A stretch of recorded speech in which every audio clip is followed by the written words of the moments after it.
Good evening, everyone. Good evening. It's 5:30. Straight up. We're glad you're here. My name's Dawn Carter. I'm the industry liaison for the School of Business. And I'm super glad you're here for our Faith and Enterprise, especially since it's Monday Night Football, right? Who's playing tonight? Raiders and Packers. Oh my gosh. Okay. Well, the Packers, they're not the same without, what's his name? Anyway, I am super glad you're here. We've got some speakers that are not only pretty remarkable in the nonprofit space, but they're also alumni, which is kind of cool. I won't steal your thunder, Dr. Hove. He's going to be introducing them to us. But before we go ahead and get started, what I'd like to do is just open us up in a word of prayer.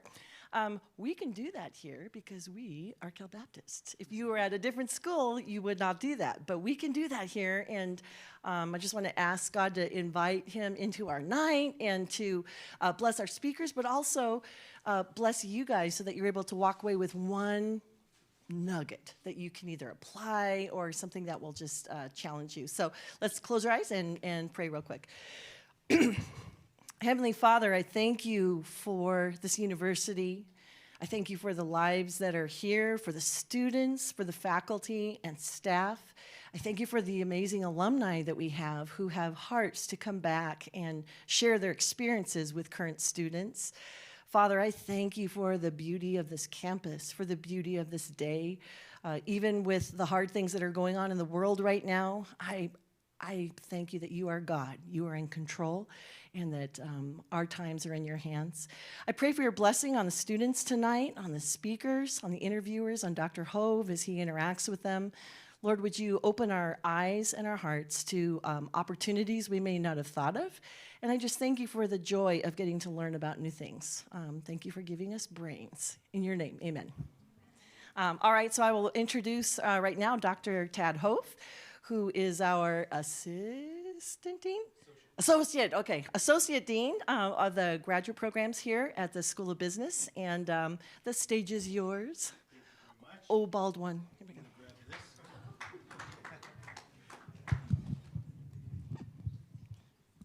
All right, I hope you guys can clap better than that. Come on. Thank you. Thank you. So, I have done a lot in my life, but I really would like to brag about these two young ladies that are going to come up and talk to you tonight. They've done some amazing, stuff that will blow you away. And I have the privilege of being on the board of Feeding America with Carolyn, and I had the privilege of going to Greece this last summer with Vanessa, and I've had both of them in my MBA program. Both of them survived my class and the program, so that is worth an applause right there. Thank you. And before we came down, we were just kind of reminiscing about the good, the bad, and the ugly as far as the program was concerned. But setting that aside, I've had the privilege of watching both of these young ladies grow into their positions, and I've had the privilege of seeing all their accomplishments, and they're going to share that with you. And I want to kind of lay the foundation of what we're looking at. So when we look at corporate social responsibility, this is an organizations getting involved in the environment in which they produce maybe a goods or a service, and getting involved with the community that is buying from them or purchasing those, getting involved with the interests of the employees that are working for them. And there's several levels of corporate social responsibility, and what we're going to focus on tonight is the philanthropic part. And it's important to understand that in the philanthropic part, there's two areas in which you can participate in. Obviously, through the organization that all of you guys are going to get just great jobs when you get out of here, and making six figures with these large, Fortune 500 companies. And it's going to be your interest that may push them to get involved in their community that surrounds them in certain areas. And both these young ladies will kind of shine some light on those areas and how important it is. And nevertheless, even if you don't get into a Fortune 500 and you open up your own company, it's very interesting how much you can impact an organization, a nonprofit organization, just in your community. whether it be a demographic, whether it be a need within the community, you're going to see that both of them have hit those two areas very, very well. And so I'm excited to bring them to stage. So if we can have Vanessa Perez come up. Vanessa Perez is the executive director for Time for Change in the San Bernardino area, but she covers a lot of areas. I'll let her share a little bit of that. And if we can have Carolyn Solar come up. Carolyn Solar is the CEO of Feeding America, Riverside, and San Bernardino. And their food bank facility is actually right on the other side of this freeway here. So I'm going to open up and ask them a whole lot of questions, and I think you're going to be really amazed in some of the stuff that they do. So ladies, if you can grab your microphone there.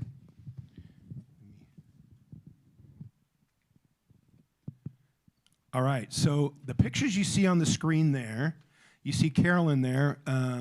They do an activity where Channel 7, KABC News, came to the facility, and we spared you because I had to speak after her. So she did a great job. I did so-so, but she's very good in front of using the mic in front of folks. And if you look to my far right, your left, that is Vanessa opening up the Bebop Center, which is out in San Bernardino. I don't want to take any of their thunder away, so I won't give you too many details. But that is an amazing center, something that will really blow you away when you get the details. So we're going to start with some questions. You ladies ready? Yes. Okay. So Vanessa, tell me how your faith plays a part in your operations. All right. Well, good evening, everybody. I would say that my faith plays a role in my operations because I am where I am today only because of God. I have been a believer for the last 12 years, and so originally, after graduating from Cal State San Bernardino with my bachelor's in communications, I was interning in radio, and God told me to leave the secular radio world, and he led me to an internship at Time for Change Foundation, where I started interning in the communications department, taking pictures, interviewing the women.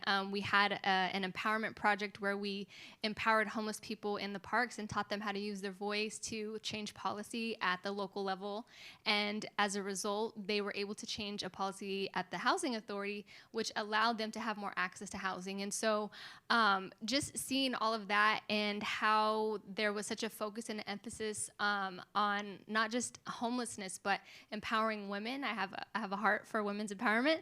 And so I just feel like from that point onward, you know, I went into that not really expecting a job. I was really looking for office experience because I had worked in fast food and restaurant, and I really didn't know what to do, but God had literally led me the entire way. And of course, he had different plans for me. Here I am 11 years later. God has really built my leadership, starting as an intern and now the executive director. And so, you know, one thing I do every year is I pray and I'm like, God, you know, is this still where you want me? Is this where you have me? And what direction are you taking me in? And so faith definitely plays a big role because I never saw myself as a leader. I never saw myself running an organization. But here I am today. And so it's all by the grace of God. All right, great. Thank you very much. So Carolyn, we know that organizations and individuals impact, well, both of your journeys. So if you can give me kind of a little rundown, how do organizations impact what you do and your efforts, and how do, say, individuals do the same? Right. So if any of you guys are familiar with Feeding America, Riverside, San Bernardino, we're just a couple blocks away. But overall, our goal is to distribute food to people that need it.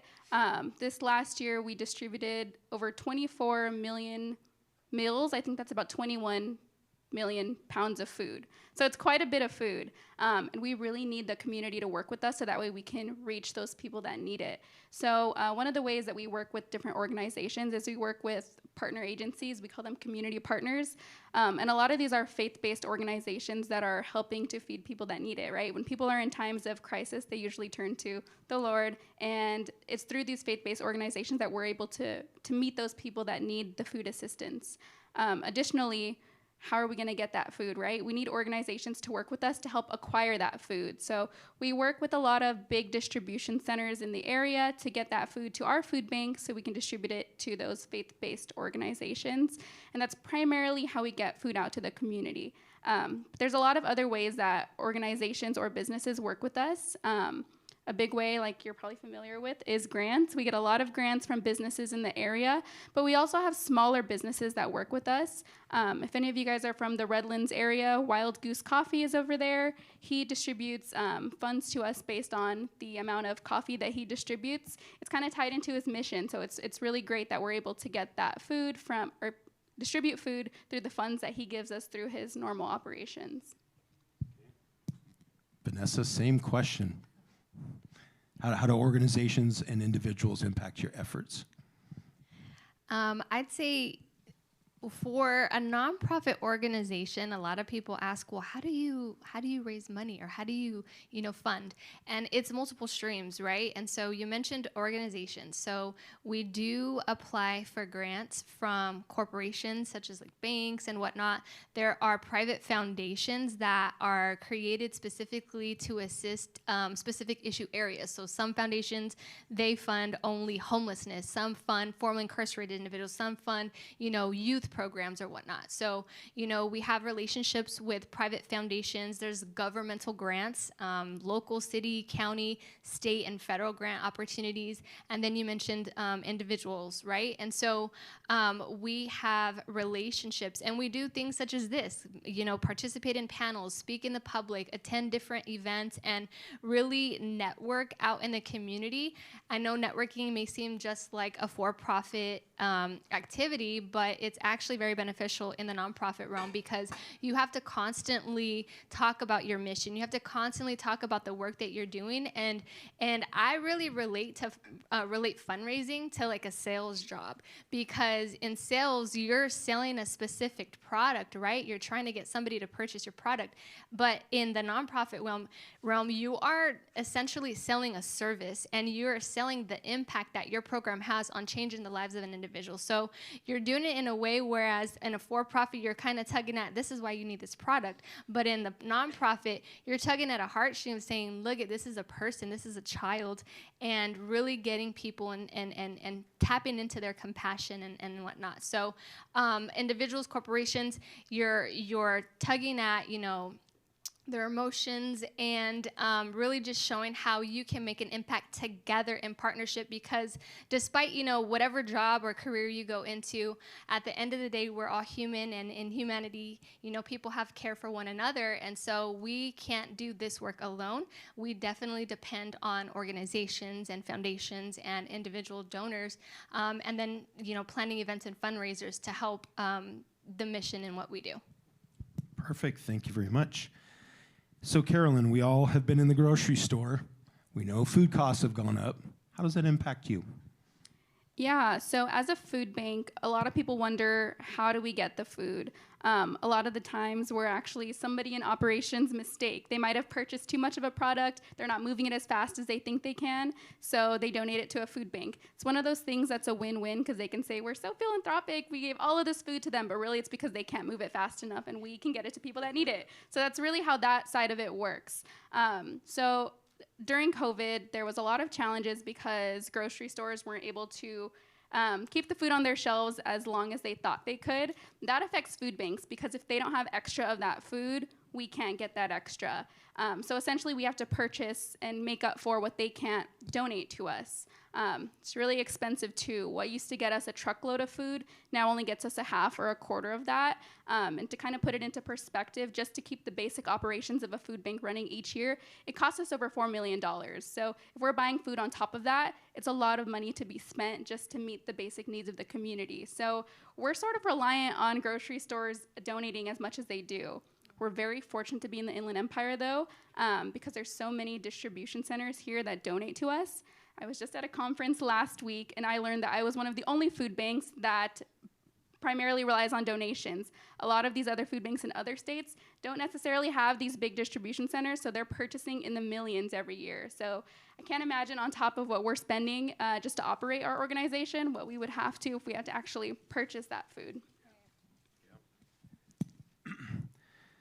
Vanessa, I'm pleased to say that I went to your last gala, and I was able to see the booklet that you handed out with some amazing accomplishments. So I'm going to invite you to brag a little bit and give us a breakdown of those accomplishments to date.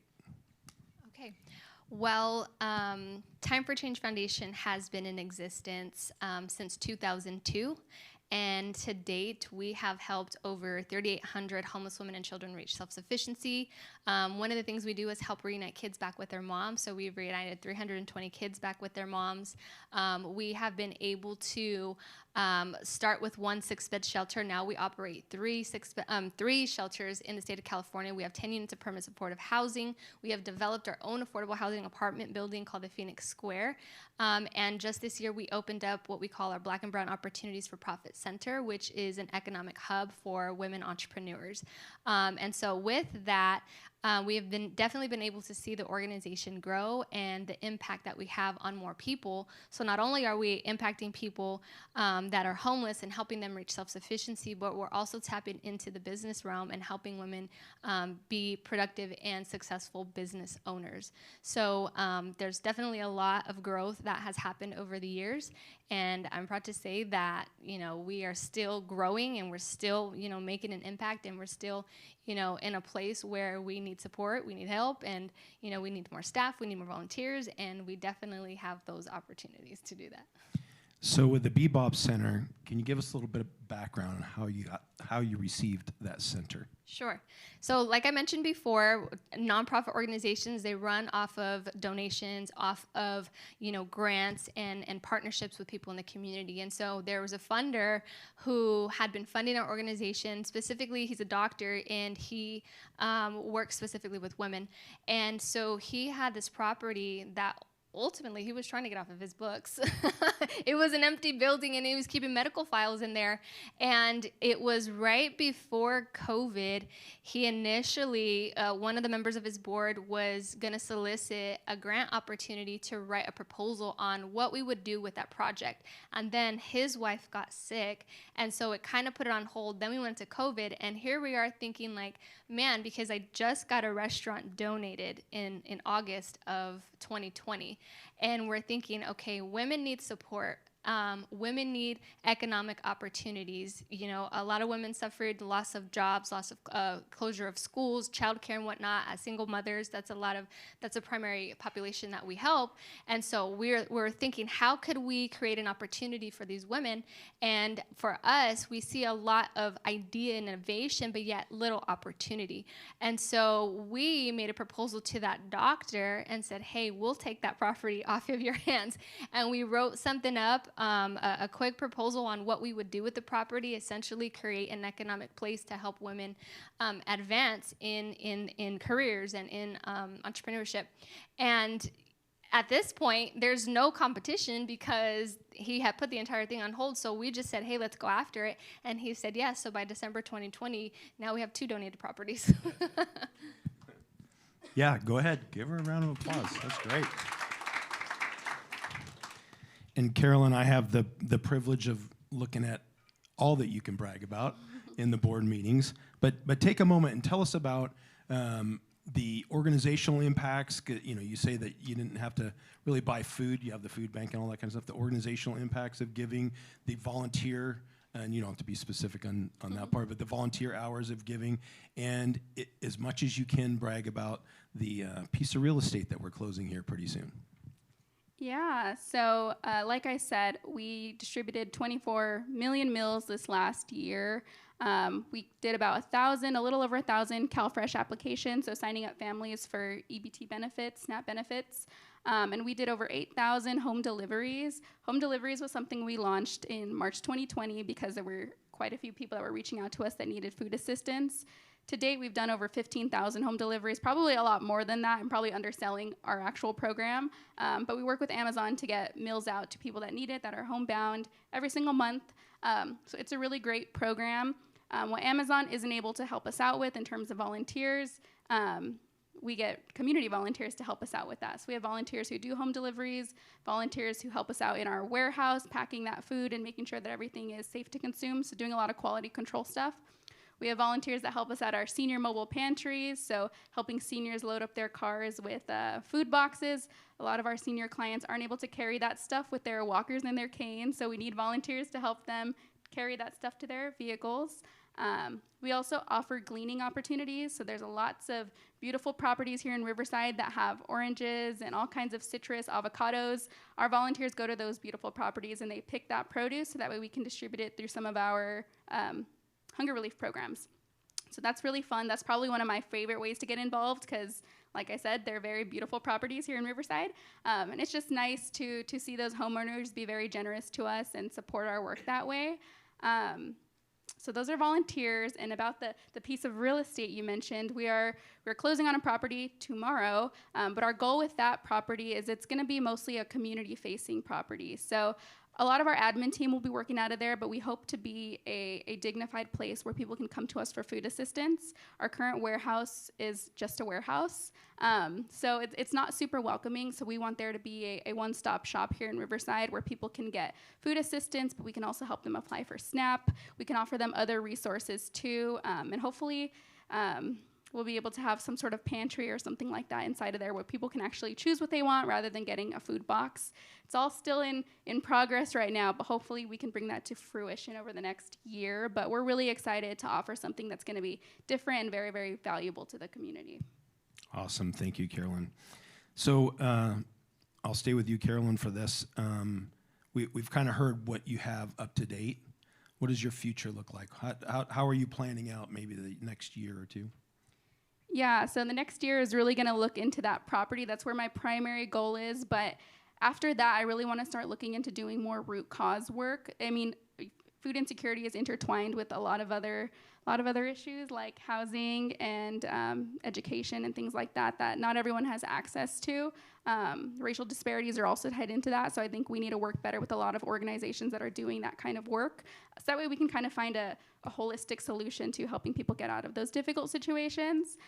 So still working on that, but I hope that in our next strategic plan, that's going to be something that's going to be outlined a little bit better.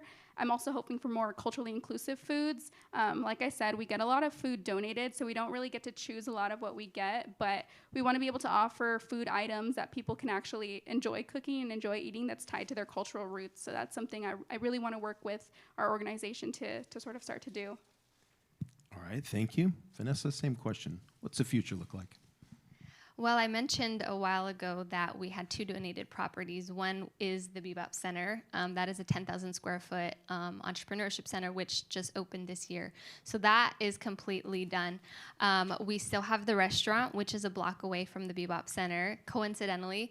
And we have submitted plans to the city of San Bernardino. All of our properties are located in San Bernardino.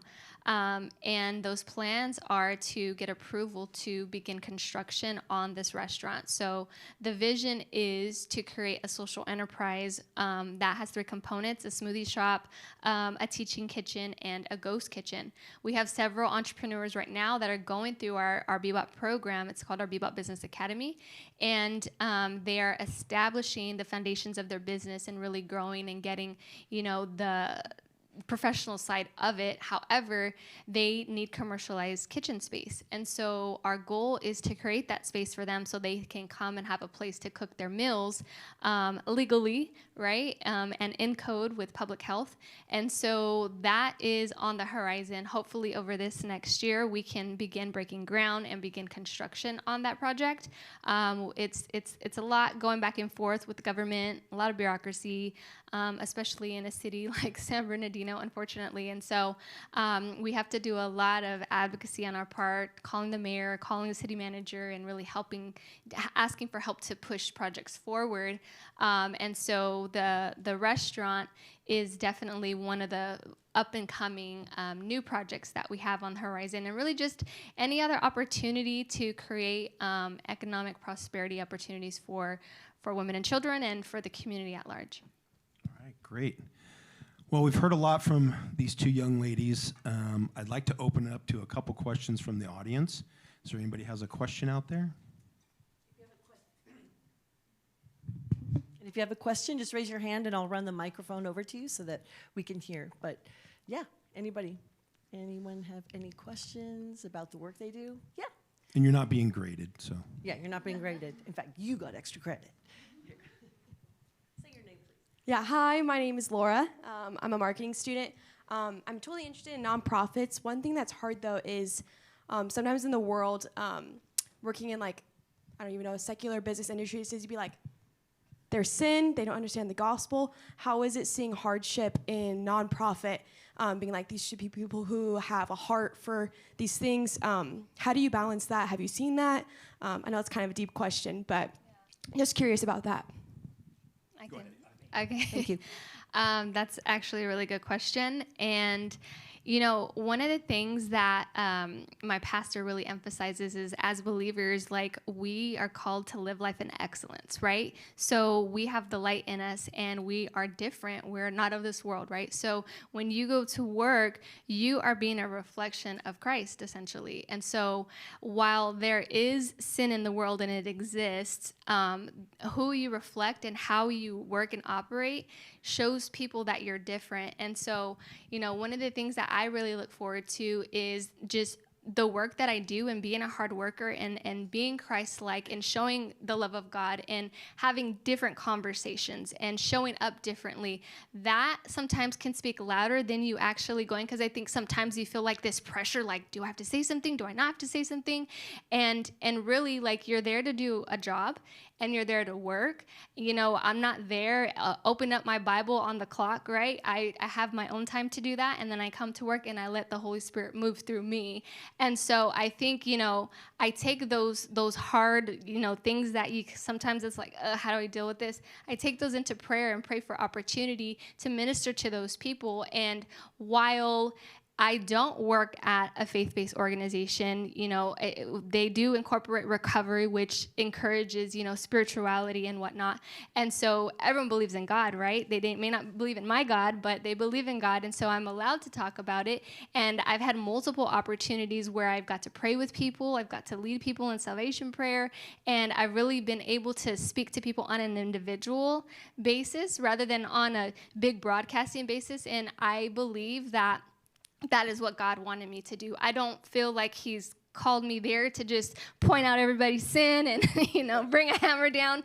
I believe that by having a great work ethic and showing the love of God and the light of God, he's able to use me to speak to those that he's really been able to speak to. And I've seen some great things happen because of that. Yeah.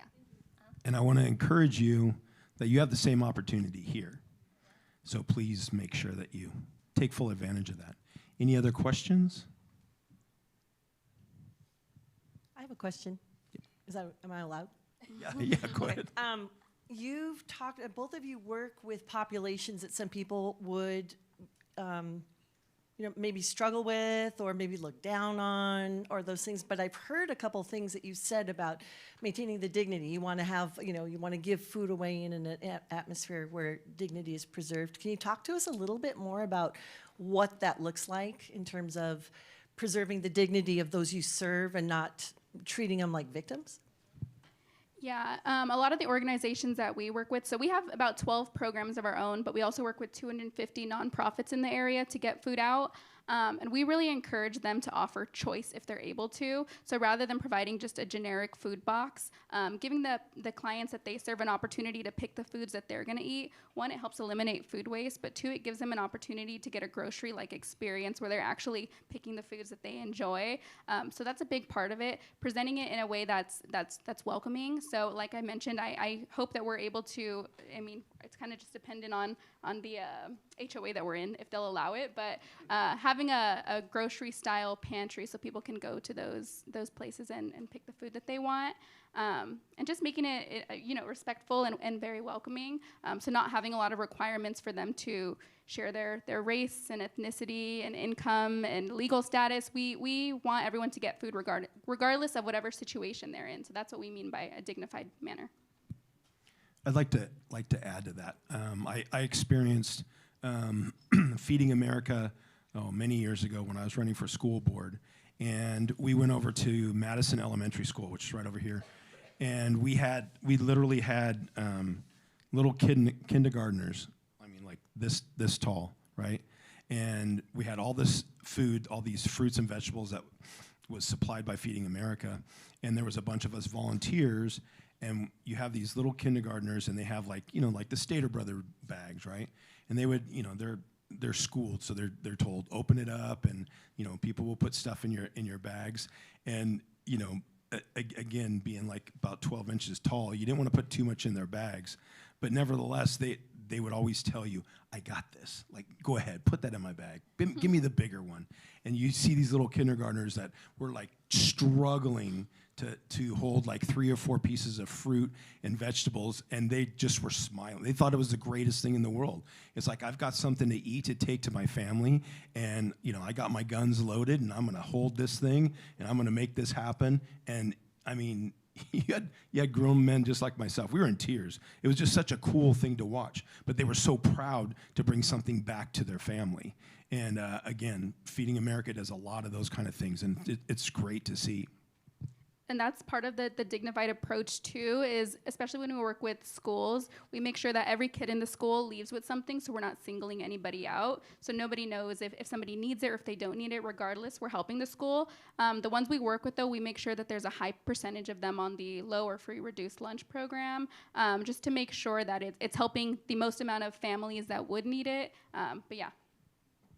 Awesome. Go ahead. Any other questions? Any other questions or things that they've talked about that you're kind of interested in? You guys are really quiet. You're super quiet. Wake up, guys. Yeah, we're sorry we're messing with your dinner time, but that's the only time we could really do this. Any other questions? Just a raise of hands. How many of you guys volunteer? Just anywhere, volunteer. Quite a number of you. Okay. Did you volunteer since you've come here to CBU, or how many of you volunteered way back when you're with your moms and dads? Okay, so it's starting pretty young. Good. Well, I can tell you in our MBA program, we just initiated an activity where the MBA students are required to do 10 hours of volunteering over the length of their program, which is only a year. And it's one of those things where we'd like to see folks give back, to the community. And so we're really excited to see, all of that play out. So one last time, any other questions? Oh, there you go. Thank you. I need the eyes. Here you go. If you could just say your name and then what your question is. Hi, my name's Emma, and my question for kind of both of you, if you guys can jump in on this, is did you guys at an early age do a lot of volunteer work? Was this kind of something that you guys saw yourselves going into, or like aspirations you had for the future? Or was this kind of God just putting you in the right place at the right time and it kind of falling and you doing God's work? I could go. Volunteering as a child, not so much. I really started when I was in school. I went to Cal State San Bernardino for my bachelor's, and there a lot of the internships I worked with were in the nonprofit field. So it kind of led me towards staying in the nonprofit field, and that's kind of why I've stayed here. Is all of my experience has been in nonprofit. So yeah. I'd say for myself, I can't remember ever volunteering as a kid. It wasn't something that I was brought up doing. I came from a home of, poverty and a lot of other things. And so it wasn't really until my undergrad that I had to get involved in volunteering. And to be honest, I wish I had, people that had influenced me to do that before, because I just think it's really, really important to volunteer, not just to give back, but there's so much out there, and you have no idea the different people that you can meet and the impact that you can have, and just the opportunities that you may come across. You're taught, as a kid, I could be a teacher, I could be a cop, I could be this, but you could be so many things.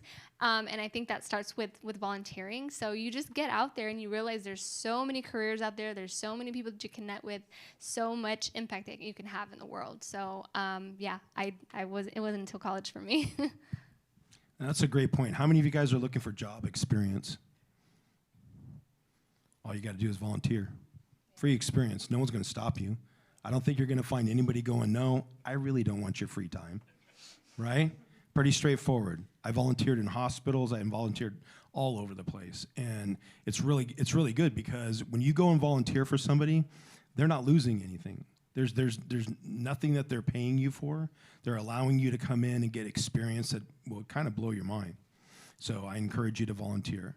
So, all right, I'm going to let each one of you have some closing thoughts. Go ahead, Vanessa. Okay.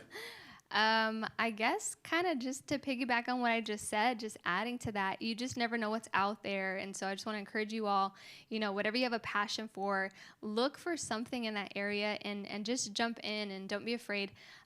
This is the best opportunity right now and the best time for you to kind of figure out what you want. And unless you just gung-ho and you know exactly what you want to do, but put yourself out there. You just never know where God is going to take you. And I brought some flyers that have information about both the Bebop Center and Time for Change Foundation. And so if anyone is interested in volunteering, I can give you a flyer as well. And you can come volunteer with us. I love, having young people, especially when technology and all the stuff that older people don't know. But yeah, it's super fun. And I know this is a business program, but you just never know where God can take you if you just take an opportunity like this. Is it my turn? Yeah. Okay. So to give you a little bit of background on myself, when I was doing internships in college, I was doing those in marketing, public relations. My degree was in public relations, but marketing was the easiest transition. And there are tons of opportunities if you are a marketing student that just wants to learn, get some experience, kind of get in the ropes of there. So always look for those. A lot of nonprofits need somebody who knows, like you said, technology and social media, can draft a decent email. So that's definitely a good way to get into an organization, just get the experience. The way I started off with Feeding America actually was they had got a grant-funded position for somebody to do marketing, and they didn't have somebody to do marketing. I don't even know what year it was. I think it was 2017, so I was just a few years out of college. So I was like, I'll see if I get it. And I had enough just nonprofit internship experience that they took me for that role, and they said, it's only temporary. It's maybe going to be a year, but we can't guarantee you'll have a job after that. I was able to take on enough work to where it was job security and they couldn't let me go. So that was great. But from there, I was promoted to overseeing fundraising and then again to the CEO a couple years later. So a lot of big transitions. So who would have thought like a temporary marketing role would get me here, but here I am 6 years later. So it's totally possible. Just start with the internship experience and you can definitely get there. All right, thank you very much. So I'm going to encourage each and every one of you to engage with both of these young ladies by LinkedIn, since I know everybody wants to get on LinkedIn. Please go on there. Please look and see, all the things that they're doing in the community, nationwide. I believe are they still doing a movie?